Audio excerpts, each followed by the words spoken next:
Franz, on va à présent évoquer bien sûr les affaires. On va planter le décor avec Marion Dubreuil. Et avec cette affaire emblématique, on va dire, l'affaire Adidas Crédit Lyonnais, toutes les juridictions en France se sont penchées sur le dossier qui dure depuis 30 ans, Marion Dubreuil. Exactement. Tout débute en 1993.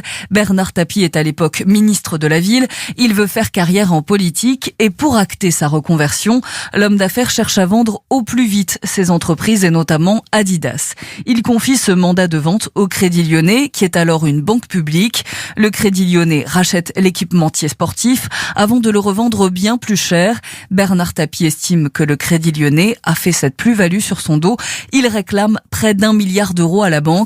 C'est le début de la saga judiciaire. En 2008, un tribunal arbitral donne raison à Bernard Tapie et l'État doit lui verser 403 millions d'euros.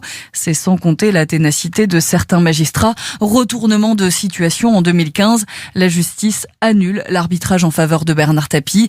L'homme d'affaires est condamné à rembourser la totalité des 403 millions d'euros. Mais ça ne s'arrête pas là. Il est ensuite poursuivi pénalement pour escroquerie et détournement de fonds publics. Un premier procès en 2019 conduit à sa relaxe. Il est ensuite jugé en appel en mai dernier. Au beau milieu de son procès, son état de santé se dégrade. Le procureur de la République requiert malgré tout 5 ans de prison en son absence. La Cour d'appel de Paris devait rendre sa décision le 6 octobre prochain. Exactement, mercredi prochain. Et d'ailleurs, il avait demandé à ses médecins de tout faire pour assister à ce procès.